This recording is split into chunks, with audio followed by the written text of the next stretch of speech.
My name is Kristen Johnston, and I am covering the Dome of the Rock today. It is located in Jerusalem, Israel, and built towards the end of the 7th century on Al-Hammam al-Sharif, which means the noble sanctuary. It is known by the Jews as the Temple Mount in Jerusalem. At one time, it was the site of the second Jewish temple that sat on this elevated space. This temple was destroyed in 70 CE. The Dome of the Rock was built by Caliph Abd al-Malik of Damascus. It is the earliest and one of the most spectacular achievements of Islamic architecture. The setting of this stunning architectural building happens to be upon the ground in which many believe is the site of Adam's grave, as well as that many Christians, Muslims, and Jews alike believe it is also the rock upon which Abraham was prepared to sacrifice Isaac. And in the 9th century, a story speaks of it as the place from which the prophet traveled to heaven during his night journey. In this context, the purpose of the Dome of the Rock is thought to have been erected to serve as a counterpoint to the Church of the Holy Sepulchre located in Jerusalem.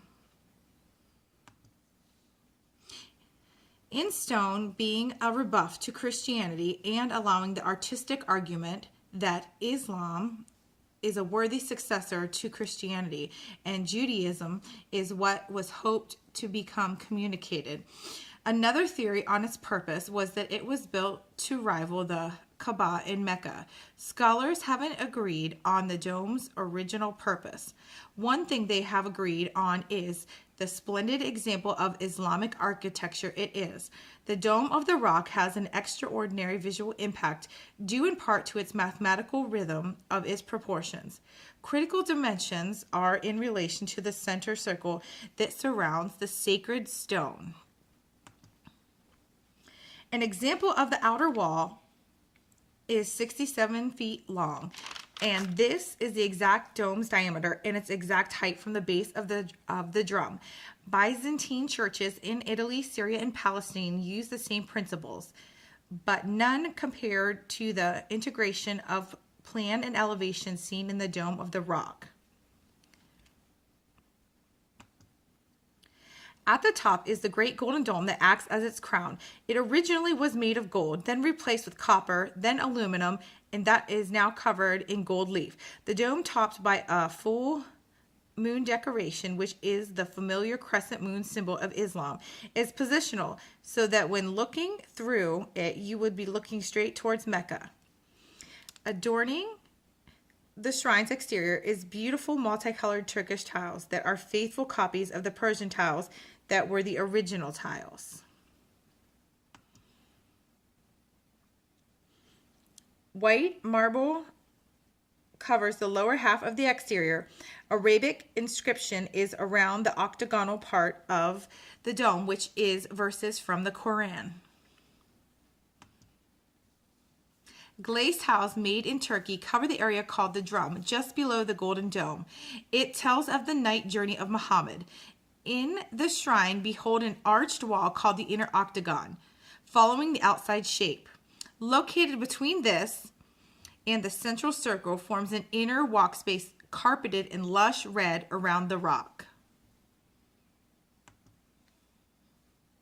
Another walkway is between the inner octagon and outer octagon, covered in green carpet. These two walkways signify the virtual circular movement of the pilgrims around Kaaba in Mecca, featuring elaborate floral decorations in red and gold along with various inscriptions is the interior of the great golden dome called the cupola. The interior mosaics are showing realistic and stylized representations of vegetation and related themes. The reasoning Muslim law forbids living beings in art. Along with this is rich jewelry depicted because Caliph Omar conquered Persia in 637. So it symbolizes the Persian crowns he sent to hang in Mecca. Running 240 meters long along the top of both sides of the octagonal arcade inside the dome is the founding inscription. Glorifying God is found on the outer side of the arcade. Inside, Christians are told to depart from the error of the Trinity and recognize Islam as truth through the inscriptions. Supporting the inner octagon and center circle are the columns of different sizes.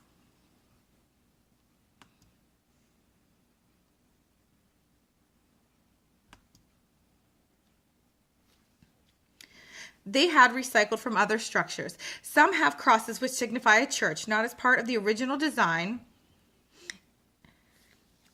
first appearing in 14th century and having been restored since. The Mamluk star is the dominant motif, showing the direction of Mecca is a small flat mihrab belonging to the original building and is the oldest preserved in the Islamic world. The central focus of the shrine is the large ancient sacred rock serving as many different beliefs. What engaged my interest was the beautiful golden dome crown sitting atop the beautifully blue tiled top with pristine white ivory underneath. All the carefully thought intrinsic details in place, ones that would require time. Then as I researched and in finding, it's thought to be the grave of Adam, the place where Abraham showed us all his great faith in God as he prepared to sacrifice his son Isaac, and how it's also thought to stand directly over the site of the Holy of Holies in both Solomon's temple and Herod's temple. How fascinating it is knowing that God himself went into the Holy of Holies, so you'd be standing upon ground in which the one true God had been. For me personally, standing there, I feel would make me feel that much closer to God. Knowing he'd been there, the most confounding idea I found was knowing this beauty was Islamic and that its inside walls intent was to turn Christians to the truth of Islam, especially over a place that is believed to represent so many important events in Christianity. It reminds me that the devil too was once a beautiful angel and that such beauty can house such deceit. Here at the end of my slide, these are my references that I used.